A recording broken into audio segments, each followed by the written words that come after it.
Hi friends, ఎలా ఉన్నారు? ఈరోజు మనం హైక్యూ యానిమే యొక్క తెలుగు డబ్బింగ్ గురించి మాట్లాడుకుందాం. క్రంచీరోల్ ఈసారి ఆలస్యం చేయకుండా చెప్పిన టైంకే యానిమేని తెలుగు, తమిళ్ ఇంకా హిందీ భాషల్లో రిలీజ్ చేసింది. ప్రస్తుతానికి సీజన్ 1లోని మొదటి 13 ఎపిసోడ్లు మాత్రమే రిలీజ్ అయ్యాయి. మిగతా 12 ఎపిసోడ్లు కూడా త్వరలోనే రిలీజ్ అవుతాయి. ఎలాగో ఈ నెలలో మనకి జూలైలో రాబోయే యానిమేస్ గురించి అనౌన్స్మెంట్ ఉంటుంది. కాబట్టి హైక్యూలోని మిగతా 12 ఎపిసోడ్లు ఆగస్టులో రిలీజ్ అయ్యే అవకాశం ఉంది.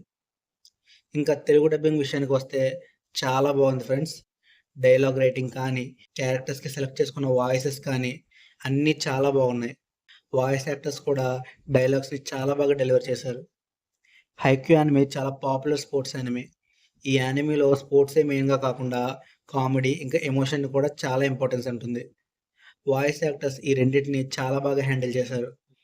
వారు చెప్పే డైలాగ్స్లో కావాల్సినప్పుడు ఎమోషన్ని క్యారీ చేయడం, డైలాగ్ కామెడీగా డెలివర్ చేయాల్సిన చోట కామెడీగా చాలా బాగా డైలాగ్స్ చెప్పారు. కానీ ఈ డబ్బింగ్లో ఒక చిన్న మైనస్ పాయింట్ ఉంది.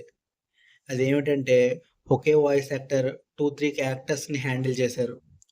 మామూలుగా డబ్బింగ్ అప్పుడు ఒక యాక్టర్ కొన్నిసార్లు 2 క్యారెక్టర్స్ని డబ్బింగ్ చెప్తారు.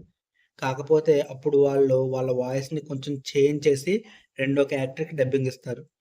కానీ ఈ యానిమే డబ్బింగ్లో వాయిస్ యాక్టర్ తన వాయిస్ని చేంజ్ చేయకుండానే డబ్బింగ్ ఇచ్చారు. అదొక్కటే మైనస్ ఈ డబ్బింగ్కి. అది పక్కన పెడితే తెలుగు యానిమే డబ్బింగ్లో హైక్యూ కూడా one of the best dubbing అవుతుంది. హైక్యూ మొత్తం 4 సీజన్స్ ఉన్నాయి. రీసెంట్గానే హైక్యూ చివరి మూవీ కూడా ఇండియాలో రిలీజ్ అయింది. మీకు గనక స్పోర్ట్స్ అంటే ఇష్టం ఉంటే తప్పకుండా థియేటర్లో ఈ మూవీని ట్రై చేయండి. చాలా మంచి ఎక్స్పీరియన్స్ ఉంటుంది మీకు. Okay friends, that's it for today's video. మళ్ళీ ఇంకో వీడియోతో కలుద్దాం. Until then, bye friends.